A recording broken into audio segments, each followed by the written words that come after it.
Your customers that you serve are different. And your processes are going to be different. So what I want to do first is kind of talk about the importance of accounts receivable management.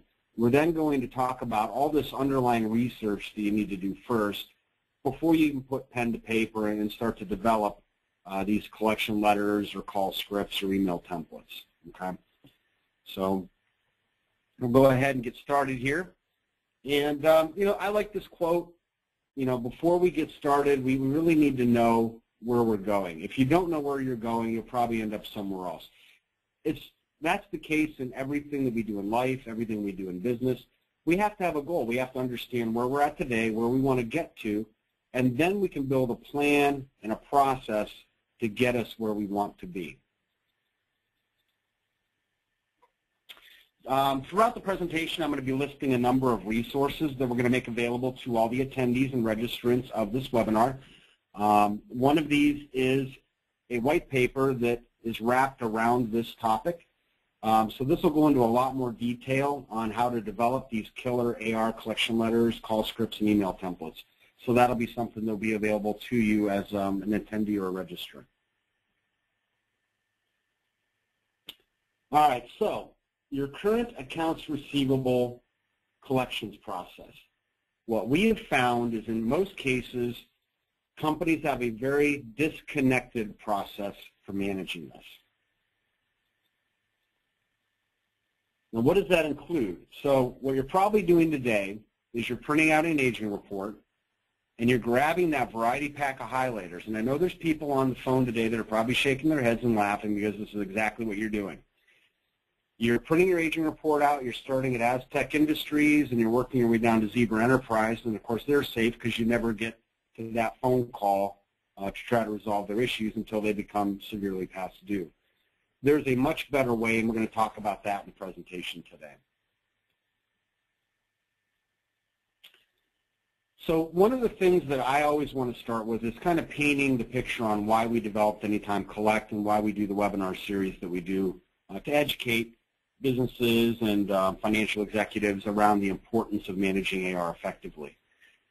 A lot of people don't realize this, but accounts receivable is typically the largest or the second largest asset for most businesses. It really makes sense if you think about it. It doesn't matter if you're a manufacturer, a distributor, a service provider, a construction company. Regardless of your industry, your AR is probably your largest or second largest asset. And your ability to convert that AR into cash faster will have a dramatic impact on your ability to increase your cash flow and improve your access to working capital. AR is probably your most liquid asset and the one that's most easily converted into working capital. Another point here, the longer that an invoice goes unpaid, the less likely that it will ever be paid, or at least paid in full. We know this to be true, but how true is it? If you have invoices that age to 3 months, industry statistics show us that about 26% of those invoices are going to be uncollectible or uncollectible in full. If you allow those invoices to age to 6 months, 70% of them are uncollectible or uncollectible in full.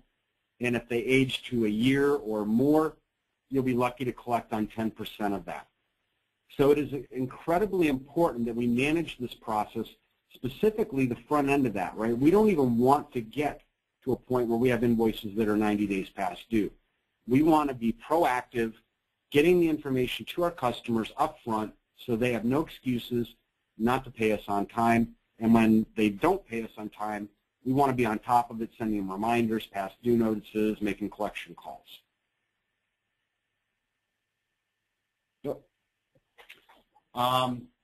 Another point that I want to kind of highlight here, across industries, the average day sales outstanding, which is basically a fancy accounting term for how fast am I getting paid, is 61 days.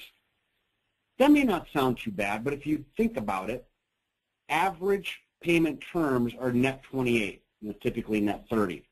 So what does that mean? That means our customers are paying us almost taking twice as long to pay us as we're extending terms for.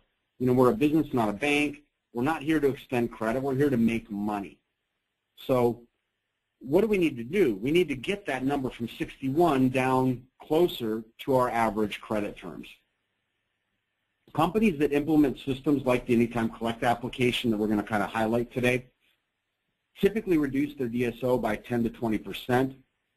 Using this information industry-wide, you're looking at a savings of about 9 days off that DSO. Who wouldn't want to get paid 9 days faster? You know, we've seen that number will vary by industry. You get in the food and beverage, and they typically have, you know, net 10, net 15 terms, so the DSO number will be lower. You get into trucking transportation, that number is probably going to be closer to 80 to 100.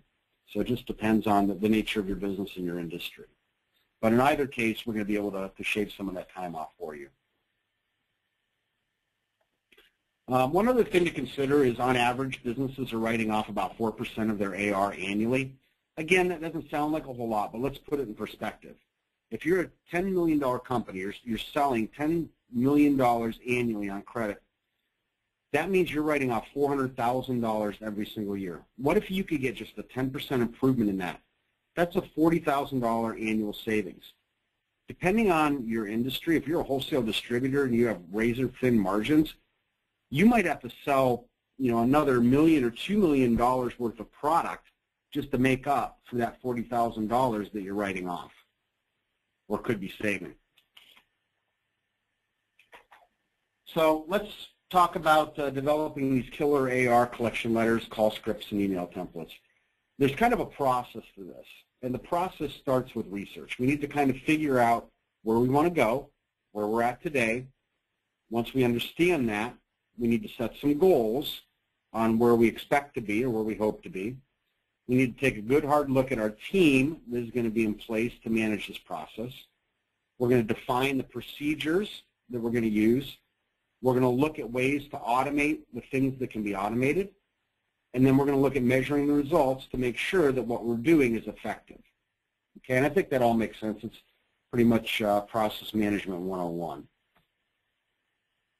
Another free resource we're including is 6 steps to developing a world-class business credit policy and collections action plan. The reason I throw this in here is because, again, part of the process is defining what do we want in our credit policy. How are we going to treat customers? You know, who extends credit? When do we extend credit? How much credit do we extend? Those types of things are all outlined in this free resource. So start with the research. Who are you? Every company is different. We need to define whether we're a business-to-business organization or if we're selling business-to-consumer. That's going to really dictate a lot of the things that we do when developing these collection letters and call scripts.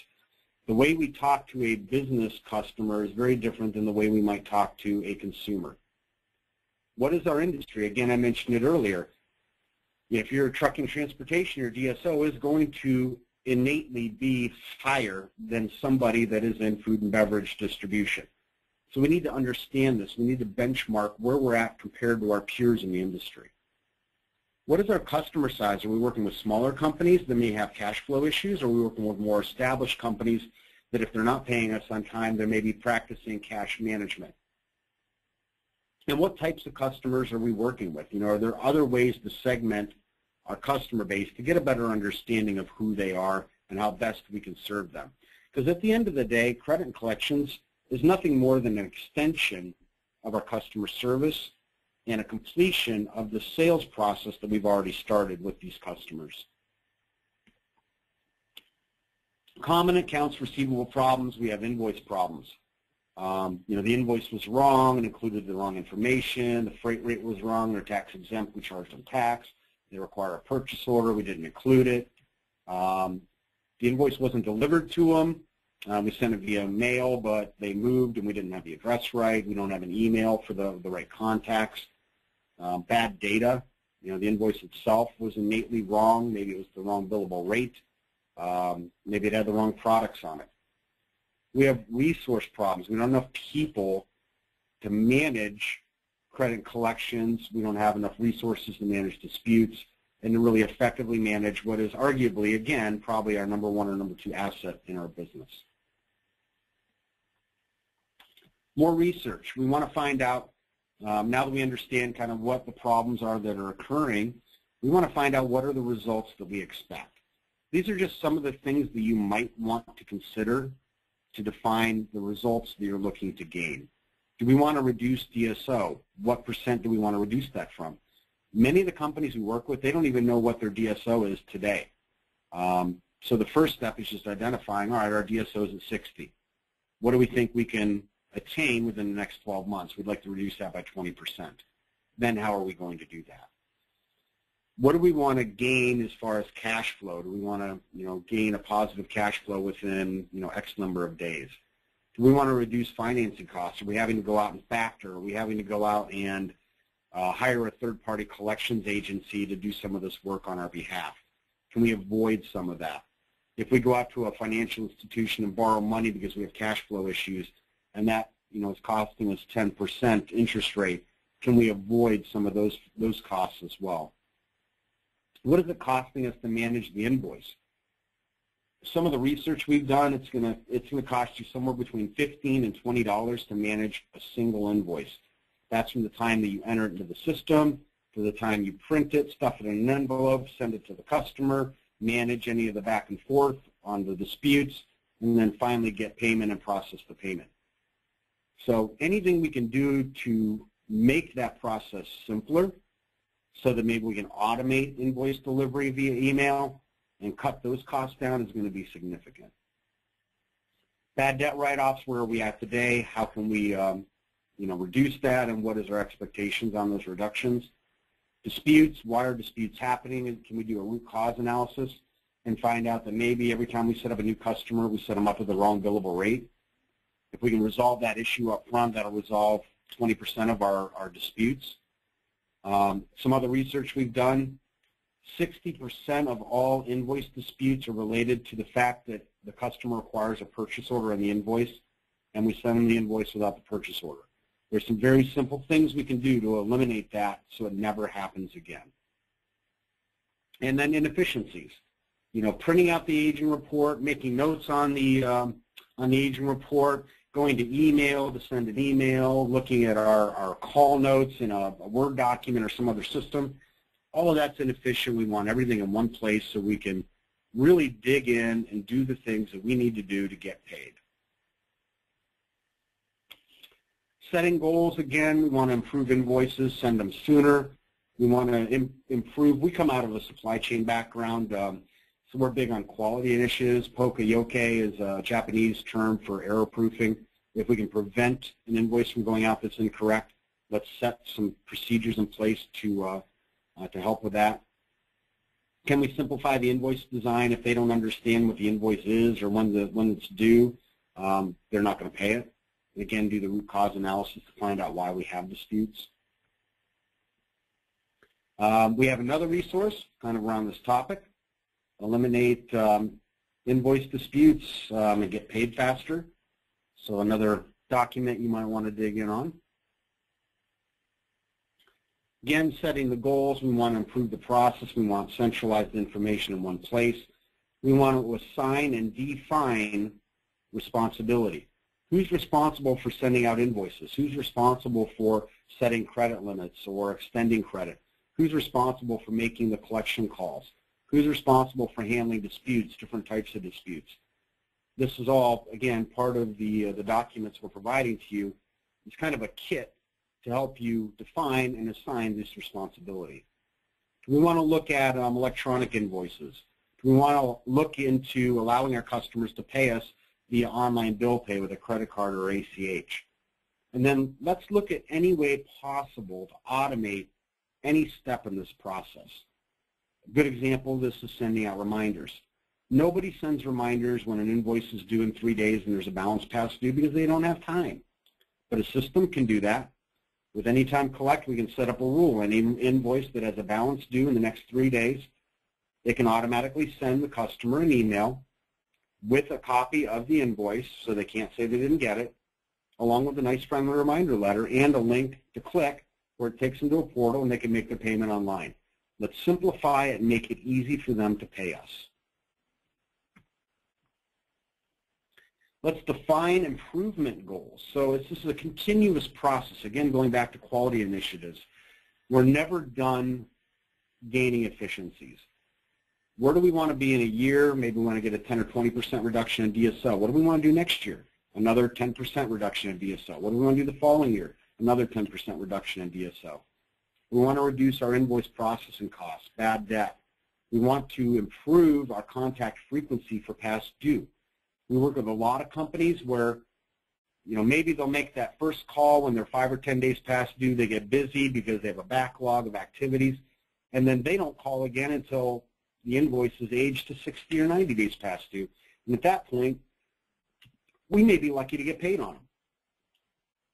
So we need a better way to keep on top of all the things that are in our to-do list. And then what is, kind of the timeline for the collections phases? When do we make the first call? When do we send the past due notice? When do we send the dunning letter? When do we send them to third-party collections? When do we make the last call? When do we involve legal? All of these things can be defined as a process. And yet another resource for you, 17 ways to reduce accounts receivable. All right, let's look at the team. So we work with companies that are very small on QuickBooks with, maybe $500,000 to $1 million a year in sales, and they struggle because they have a part-time AR clerk that's trying to manage this process. They don't know what to do. They don't know how to do it. They don't have best practices. We're a good fit for them. We also have large Fortune, actually Global 1,000 companies using our application today that have very well-defined teams, hundreds of users, various responsibilities within the process. To be honest with you, our sweet spot is a company that has, maybe $5, $10 million in annual revenue, up to about, 500 million, maybe $1 billion in revenue. And on their credit and collections team, they may have, one person full-time up to, 10 or 20 people full-time. But we need to define who's available, right? And then define those roles and responsibilities, give them the adequate training they need to be effective in their jobs, give them the resources they need, whether it's technology, a solution like Anytime Collect, call scripts, access to the accounting data, other things that they're going to need to be effective. And then identify within our team, do certain individuals have specialties? We used to have a person that worked for us that was really, really good with building relationships with customers. And customers would feel bad when they didn't pay their bills on time because Lynn would call them. So if that's somebody that you have in your organization, let's have them make those first phone calls, because 9 times out of 10 they're going to resolve those issues. Or maybe you have somebody that's really good at managing disputes. So let's use a system like Anytime Collect to escalate any of the disputes to that person and let them resolve them. So lots of things you can do with various members of your team. You may even identify people in your organization that have some bandwidth. Could be a part-time, maybe an office manager or secretary. Give them a subset of the accounts and let them make the reminder emails, or have them make that initial phone call. So there's lots of ways to optimize the resources that are potentially underutilized within your organization. And on this point, one of the questions we get all the time is, how many people should I have to staff my AR department? I wrote a white paper around this. It's really going to kind of walk you through all the considerations on how many people you may want or should have within your accounts receivable, credit, collections, based on the size company, based on the industries, and different factors. So I encourage you to take a look at that. Let's talk about the procedures, and there's a couple different ways to look at this. What are we going to do early on, right? Who's going to handle disputes? Who's going to handle the new customer onboarding, credit applications, credit limits, those types of things? How do we handle large dollar invoices? Do we have a different process for that? How do we handle reminders, past due notices, the first calls, and the collection emails? And then late stage, right? Now we're getting to this critical point in the credit and collections process. Who's making the second calls? Who's notifying the sales rep that there's an issue? Who's making the third calls? Who's sending the certified postal letters out saying your account is now seriously past due and we're going to need to seek legal action, who's making those fourth calls or the final notification that we're turning this over to third-party collections and seeking legal action, and who manages that last step, which is sending to third-party collections. This is just an example of kind of how you may want to set up your procedures. Everything we do within our software is defined on a sequence, so we want to identify invoice disputes 30 days from the due date, assuming that 30 terms. So the minute we have an invoice dispute, we want to identify that. Anytime we have a new customer that's set up in the accounting system, we want that brought in.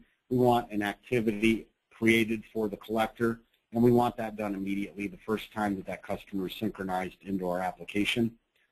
Large dollar invoices, we want that anytime a large dollar invoice, maybe over $10,000 or $20,000 is synchronized, we want an activity created for the collector so they know to follow up on that, kind of isolate them into a different queue because that's higher risk. And then what do we do from there? When do we send reminders? When do we send past due notices, etc.? Okay. You can also define these processes for different groups of accounts. So I might have strategic accounts, established accounts, and new accounts, and I can have a different workflow on when these types of activities occur, and I can then put the customer into the appropriate category. Okay. A point on automation here. If you're trying to do all of this manually, spreadsheets, aging reports, highlighters, you're probably only spending about 20% of your time soliciting your customers for payment. Some of the research we've done in tandem with PayStream advisors, but by using a system like Anytime Collect, you can typically spend about 2/3 of your time making phone calls, sending emails, and trying to get paid just by using the automation alone. And we can do this by automating email, escalation to management, prioritizing the calls that you're making, identifying invoice problems, notifying internal and external team members of issues and getting them involved, and then managing disputes, getting to the reason codes, doing root cause analysis, and trying to prevent them from happening going forward. What are we going to measure? We're going to measure DSO. We're going to measure disputes, amounts in disputes, number of disputes by type. How many communications are we having? Are those communications effective?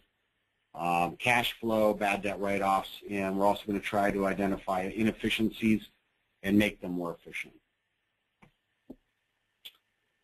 Kill them with kindness. What is the cost of acquiring a customer? We really do need to keep this in mind.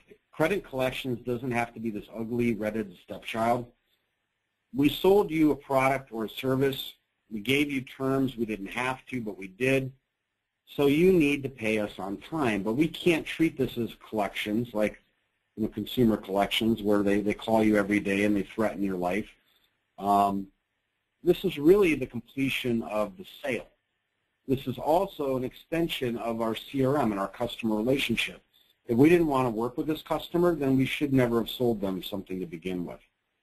So kill them with kindness. In most cases, I'll give you this story. This is Lynn that we were talking about earlier. She would build relationships with the customers. She would call them, talk to them about their children, about their grandchildren. She'd get to know them on a personal level. And at the end of the day, she built friendships with our customers. She had compassion for situations where it was out of their control. Maybe they were waiting on somebody to sign off on the payment. Maybe somebody was on vacation. She'd cut them some slack and have some compassion there. So just one point here that you need to look at credit collections and this whole process really in light of your CRM strategy, your customer strategy, and your sales strategy.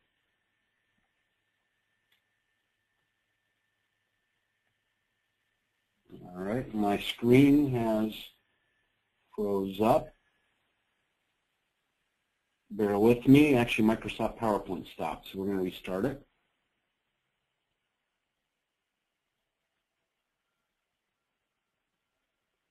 So what happens when they switch me to Office 365?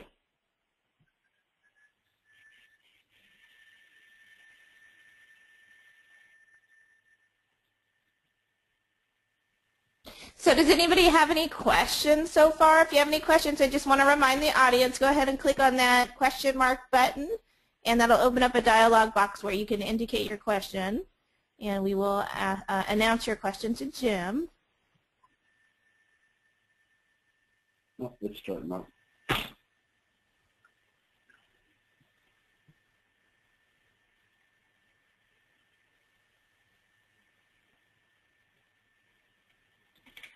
All right, I got it back here. Hold on one sec.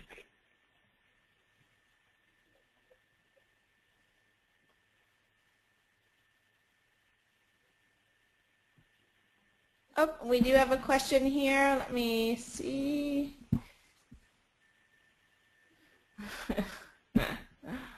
This is a funny question. What does yoke poke mean? Yoke is, it's a Japanese term. It basically means error proofing. And what that's doing is it's setting a process up front that prevents the issue from ever occurring. And I'll give you an example of that. So let's say that we have a customer that will not pay an invoice unless the purchase order they give you is on that invoice. Within our software, we can identify the account as requiring a purchase order. We synchronize the data, we pull an invoice in, and we analyze, the system analyzes those invoices, says, all right, this customer requires a PO, and here's an invoice for this customer where the PO field is blank. It's going to create a notification for that collector immediately so they identify the fact that this is going to be a non-pay invoice until that issue is resolved. The better way to do it, but most accounting systems can't handle it, would be to set up the customer so you couldn't even create or save the invoice unless the purchase order was filled out or that purchase order field on the invoice included some information. So that's what Poka-Yoke is about, is trying to error-proof the whole process. Okay, and I think we're back here, Adrian, so if you have another question, I'll take that now. Otherwise, I'll resume here.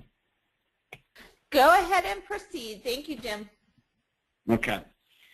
The other point here is that not all companies are the same. I've kind of mentioned this. Every industry has their own kind of set of unique challenges. You get into transportation logistics, you have a lot of claims around freight invoices. You get into IT services, and it's a lot of things around timesheets. Manufacturing, you might need bills of lading. You get into construction, you might require mechanics liens and things like that. So not every company is the same depending on the industry. We do have customers that are across all of these industries as well as many others.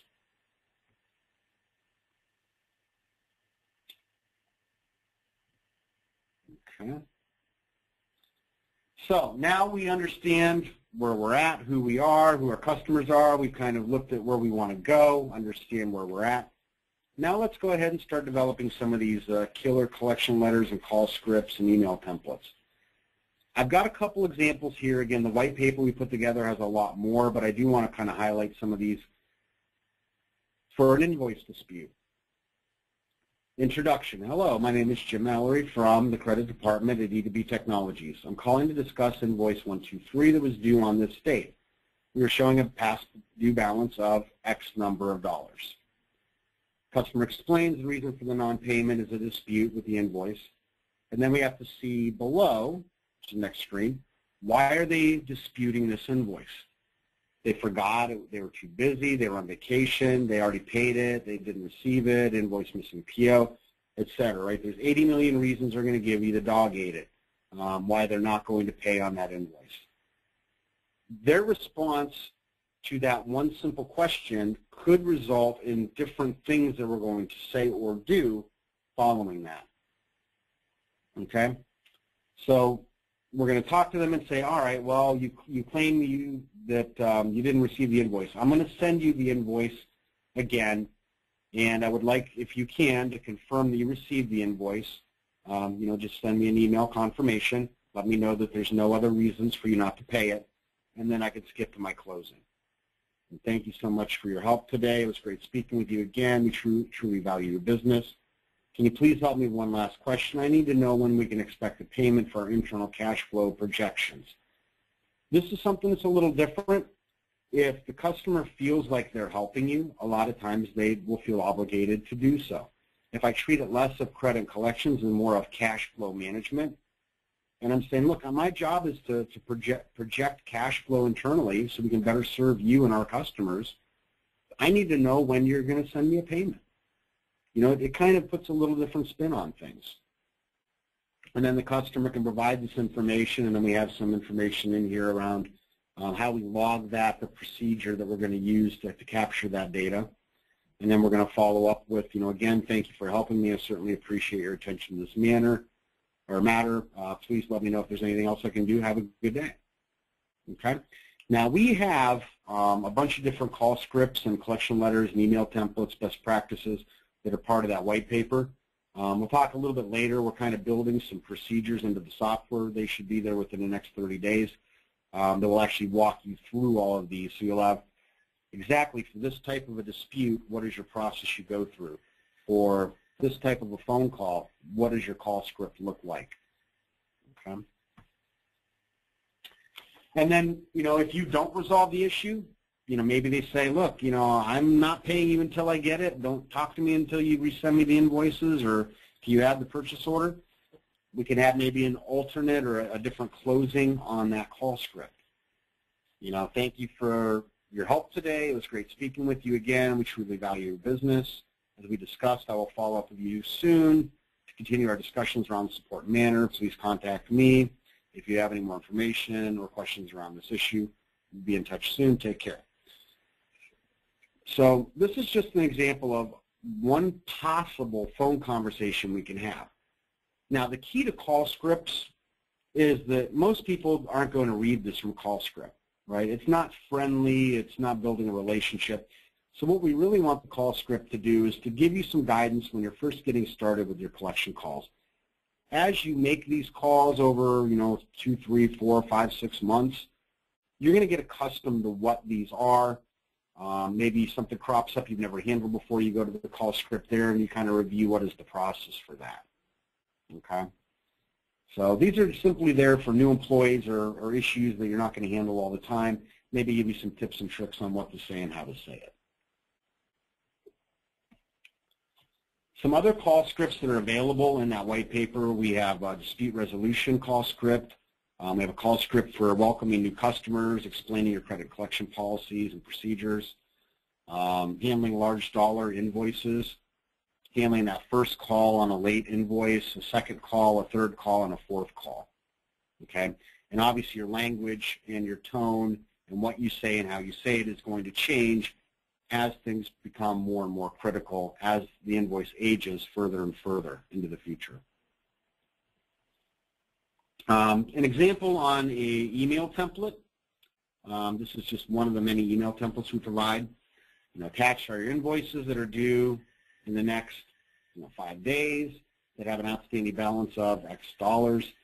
Please notify us if there's any problems with the invoices in question and let us know when payment will be processed. You can also click here to pay your account with a credit card in our secured self-service online customer portal.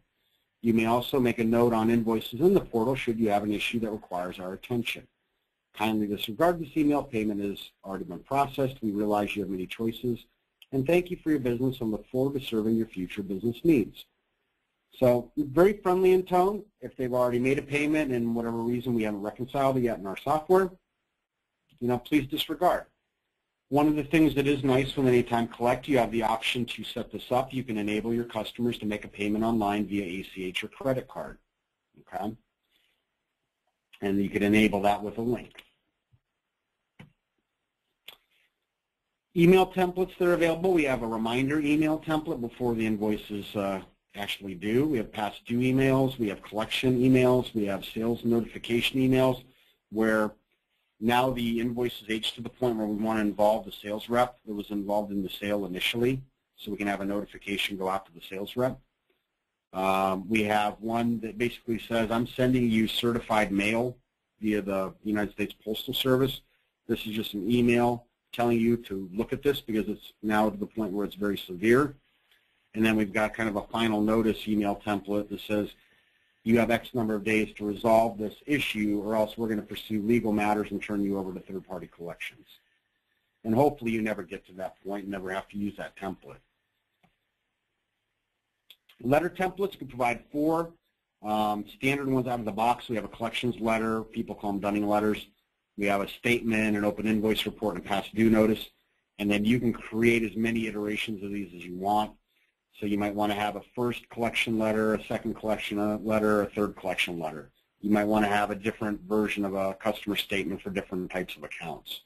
So you can really make these templates your own. And we do have another resource to make available. It's a free business credit application template. You can use this on the front end of the process, send it to new customers that are requesting credit. They fill this information out, and then you can determine, exactly who you want to extend credit to, exactly how much, what are the credit terms, credit limits, etc. Okay? And there is a better way, and that is what we're going to talk about now, is a little bit about the software, how Anytime Collect can help you. So what you have today is you have an accounting and ERP system that is never set up to handle credit collections management. Right? There's this big gap. You create the invoice, you send it out, and then you hope and pray that the customer is going to pay you. You print the agent report out, you make some notes on it, send an email, but everything's disjointed. Not anymore. What we're doing is we're synchronizing the schedule to pull that data out of your accounting or ERP system. Accounts, contacts, invoices, payments, payment applications, sales reps, all that information we need. We're scheduling that to occur once a day, once every hour, once a week. We're moving that data into a SQL database, either on-premise on my server, or alternatively hosted on the cloud with Microsoft SQL Azure. We're a Microsoft managed provider there. You can have a hosted dedicated database, which is like SQL on-prem, only SQL on the cloud, or you can go multi-tenant. From there, we have a login from the software that will connect to either of those database scenarios, accessible on any browser from any device that supports a browser. Okay. Looks like my automation on this, so I'm going to go ahead and pull the whole thing up. Now that we have all the data into the system, we're going to age everything, and we have a rules engine that we set up that basically builds our to-do list for us. So we bring that data in from your accounting system, run it through a rules engine, and we say, all right, we have 2 invoices here. Invoice A has an open balance, 30-day terms, created 28 days ago. It's due in 2 days. Invoice B has an open balance, 45-day terms, created 43 days ago. It is also due in 2 days.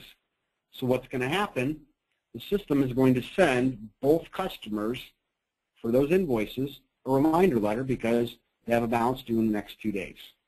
Okay? Automated. Here's the beautiful part. We can do this on thousands of invoices in a matter of seconds. That's going to make you a little more efficient.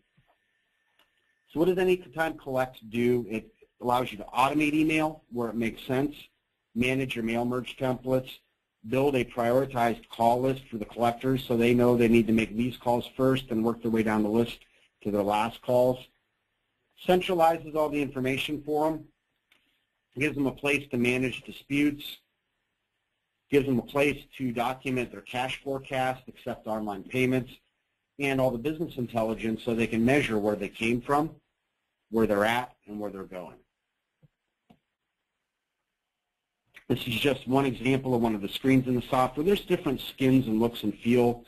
So if you want a white background or a black background or different kind of skins on it, you can define that on your login. This happens to be the black one. So this is just a dashboard on where we're at, where we're trending on DSO, average days to pay, current aging. And there's a lot more information on the bottom of the screen, which is cut off. Give me a picture of all my accounts and all my account information in one place. Give me a history of my communication, what has happened, was it a phone call, was it an email, did I receive an email, did I have a dispute, did I have an expected payment, all this type of information around the communication history. Let me manage my email templates. Let me record my communication, whether it's a phone call or an email, a promise to pay, expected payments, all of that can be managed within my communication screen. And then online payments, let my customers log in or log in by clicking that link. Go to the website, view their invoices online, download copies of the invoices, select which ones they want to pay, click the Pay Now button, and then pay via ACH or credit card. Coming soon, I want to talk about a couple of the features that we're adding. One is we're dramatically expanding the document management capabilities. So today we have invoices, so if you have PDF copies of invoices, statements, those kinds of things, we can bring them in. But we're now enabling you to have both internal and external documents. So maybe I have internal documents, a business credit app for a new customer. I can store that in the system, make it available for my internal collectors. Maybe I've got credit reports on my customers. I can keep them stored internally. For external documents, these could be things that I have internally that I want to expose to my customer via that customer portal. I want to give them the bills of lading, the packing slips, the proof of delivery, the timesheets, the things that they need to pay me on time. I can also enable them via the customer portal to actually upload documents. Maybe they have a picture of damaged goods. Maybe they've got some other document that they want to upload and share with you, so they can do that via the portal. One of the other big things that we've added is the ability to split invoice payments. So a lot of ERP systems don't handle this real well. I'll give you the example. We sell to a customer. It's a very large sale, and they've asked for special terms. They want 50% net 30, 50% net 90. We integrate, pull that invoice into Anytime Collect. We have the ability to split that invoice up and define 50% of it is due net 30, 50% of it due net 90, and then manage it almost as two invoices. Things that a lot of systems really don't handle well. It's also very useful for payment plans. So a customer says, look, I just can't pay you the $10,000 that I owe you right now. Can I pay you $2,500 for the next 4 months to pay that off? So I could split that invoice up and manage different payment or expected payment dates for that single invoice. The last piece actually ties into our topic of the day, which is call scripts and email templates and such. What we're doing is for the different activities that we're creating for the collectors, we can define procedures on how to manage that. So if I have a dispute where they're missing the purchase order, what is my procedure internally for managing that? Well, I need to go in, I need to talk to whoever owns that account or has responsibility for setting up the customer and say, all right, well, we got this invoice. It doesn't have the purchase order on it. The customer required a purchase order. What happened? Find that process. Now what are we going to do to fix it? What are we going to do to prevent it from ever happening again? What is our procedure for a first collection call? Really, that procedure then becomes our call script. Every time that a first collection call is created for the collector, they can review the procedures or the call script that are attached to that activity in the system. Okay? So that's all stuff that's coming. We actually have a few more things that are coming. One that's really, really cool, which is online chat. So picture this. You send your customer a hyperlink to log into the portal. It takes them to the portal. They're reviewing their information, and there's a little button at the bottom that says Chat Now. So now your accounts receivable, credit collections team are logged in to chat. The customer opens up the chat and says, you know what, I have an issue with this invoice. Can we talk about it? You can have a chat conversation online with your customer. All the chat history will actually be put into Anytime Collect as a note on that account. So something that may be of value for certain types of companies on the call today. Again, all that's probably within the next 30 days. Okay. We covered a lot, and I'm sure you guys have some questions. So I've got my contact information up. I will make sure that Adrian gets all the resources we talked about today to share with you. But I guess at this point, I'm going to kick it back over to Adrian to open us up for questions and answers. Thank you, Jim, for that presentation. I am going to launch a poll, and I just want to remind the audience, if you do have a question, please click on that question mark button and the raise your hand. If you feel like you would like to speak live, I will attempt to unmute your line, and we can collaborate live. Otherwise, if you feel more comfortable, just click on that question mark button, and that will open up that dialog box where you can indicate your question, and I will read your question live. I'm going to go ahead and launch a poll here. Are you interested in learning more? And Jim, what ERP systems do you typically work with? You know, that's a great question. I can't believe I forgot to mention that. So we work with pretty much any accounting or ERP application out there today. We have some predefined integrations that kind of streamline the integration process. Those include into QuickBooks, most of the Sage ERP products, Sage 100, 300, 500, X3, etc. Microsoft Dynamics ERP products, Epicor ERP, and there are a couple others. If you're not using those ERP or accounting products, we have a generic CSV flat file interface, which it requires a little bit more work, but if you can export data on a scheduled basis out of your accounting system or your ERP system, we can schedule the pickup of that data into our application. We've worked with a number of the Infor products on that or some homegrown systems. We can also integrate to multiple data sources. So if you have maybe some of your data in one system and other in maybe a homegrown database, we can actually do multiple database syncs. So very, very flexible in how we get the data in. I know two other questions that are going to come up, because again, I didn't talk about it. One is the implementation. The implementation can take as little as a day. For larger implementations, you're setting up more rules, doing a lot more customization, more users. We've spent upwards of a week, maybe 2 weeks on some of the larger implementations. I'd say on average you're looking at maybe 2 days, 3 days, and that process is all remote. We work with you and your team, set up the rules, set up the system, the users, and then we go and do end user training. Okay.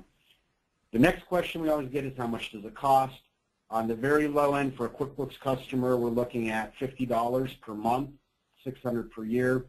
I mean, good Lord, some companies are spending more than that on a cell phone bill, so very, very affordable. In the mid-market, companies using more of a Sage ERP or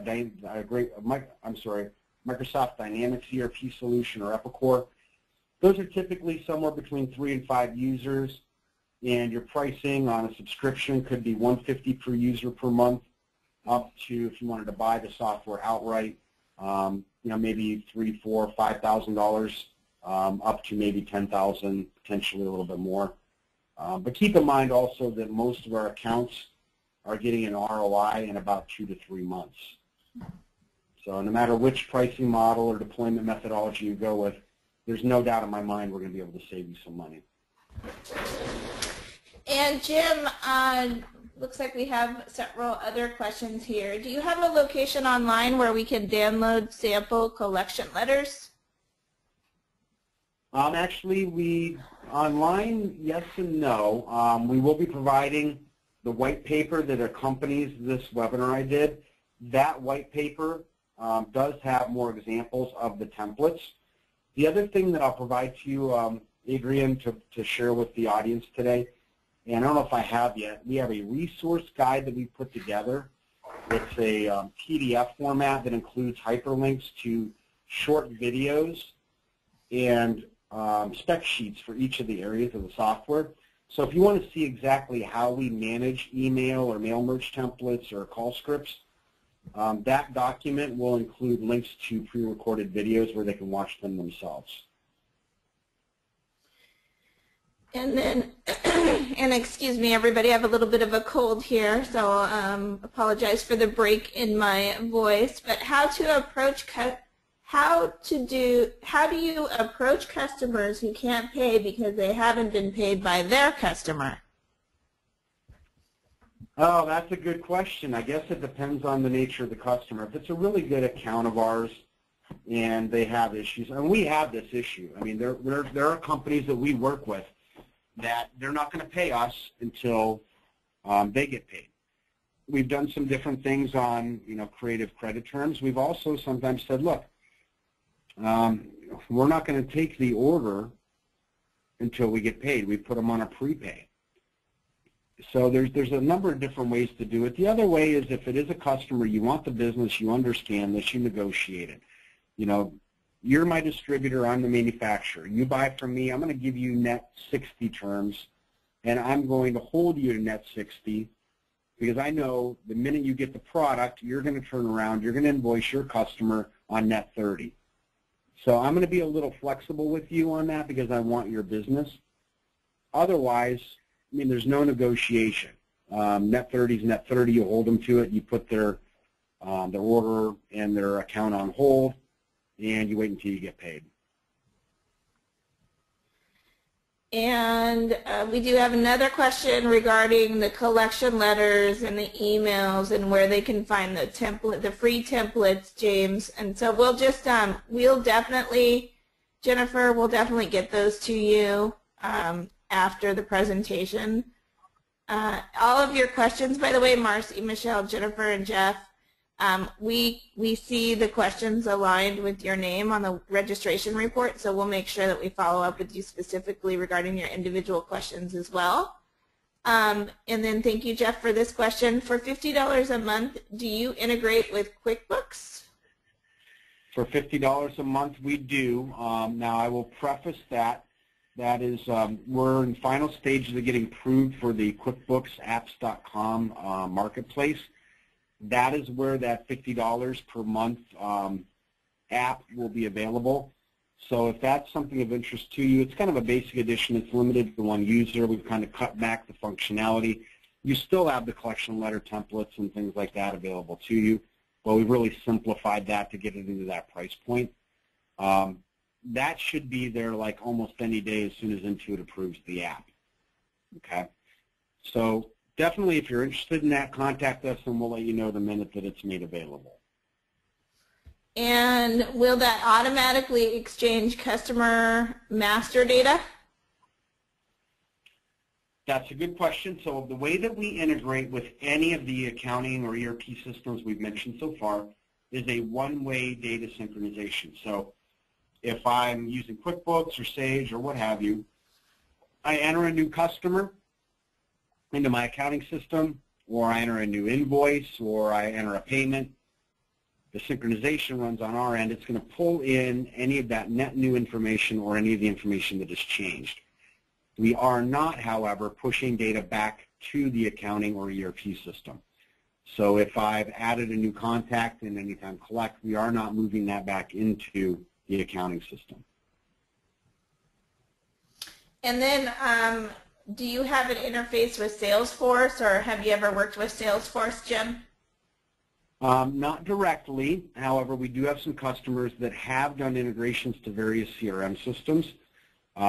In those scenarios, you're probably going to want to go with either a hosted dedicated database or an on-premise SQL installation of our application. That'll give you the access to the underlying data. You can then use web APIs or different techniques to, SQL triggers, for example, to trigger pushing data or pulling data between the CRM and our database. It's more of a back-end process. If you're interested in that, we can assist in that. We do not offer anything today that's kind of canned out of the box. And the reason for that is because everybody does it different, and there's about 2,000 CRM systems on the planet, and integrating to all of them would just take too much time and effort. So if somebody's using Salesforce and QuickBooks, you would recommend the integration go through QuickBooks and then QuickBooks be connected to Salesforce? Yeah, depending on what they're looking to do. If they want like our collection call notes and the history, we're not, again, pushing that back into QuickBooks, so that would be in our database. If they wanted that in like Salesforce, for example, for their sales reps to view, we can work with them to get that data over there. The other option is we do have the inquiry users, so you could just give the sales reps a login to our system, or we can also set it up where we could just send the sales reps, an email notification of what is occurring. So there's lots of different ways to get the information in front of the right people in the right format. Some of it may be integration, some of it may just be reports and inquiries. And yes, Thank you, Mark. This webinar is being recorded, and we will be sending the recording. It goes on our YouTube channel at ERPVAR, YouTube/ERPVAR. That's our channel. And we'll send you the link to the specific recording after the webinar. So it'll come as a follow-up in an email from myself, Adrienne at ERPVAR. I sound terrible. So anyway, love those colds. Do you have any clients in Southern California? Probably. I'm not actually directly involved in the sale, so I don't know where all of our customers physically exist. I think about 15–20% of our customers are international. So we have a lot of customers domestically. We do have some in Latin America, the Caribbean, UK, Australia. I have to imagine there's got to be a good number of them in California or Southern California. I just couldn't tell you offhand. And I'm not seeing any other questions. Jeff, we'll get back to you with this specific question after the webinar. Thank you for that. Is there any other questions? When a credit card payment is made, how would it show up in GP or QuickBooks? That's a good question. So the way that works is, so we're pulling the invoice into our application from GP or QuickBooks. The customer then logs into our portal or clicks a link to get access to the portal automatically. They select the invoice they want to pay. We then, when they click make a payment, that takes them out to a secured site that is PCI compliant. We work with a number of different providers, but one that we recommend that is saving a lot of our customers money is a company called SoluPay. They then have a payment page that we launch. The customer makes the payment online. We bring that back in to our system as a pending payment. What then happens, depending on the merchant provider that you're working with, like SoluPay, they have integrations to a lot of the accounting systems. They can push back that payment into GP or into QuickBooks or other applications. If they can't automatically, they'll send you a CSV file of the online payments. You then have to either manually enter them or import them. We then synchronize, again, the data back to GP or QuickBooks just to ensure that that payment was, in fact, recorded within the accounting system of record. And when we do that sync, we look at our system and say, all right, well, here was the expected payment that we know about, and here's the actual payment that was, in fact, recorded. We're going to reconcile them out. Okay? So that's kind of what that process looks like. And I'm not seeing any other questions at this time, and it looks like we are approaching a minute after our allotted time. Thank you, everybody, for joining us today. If you do have any other questions, please note them.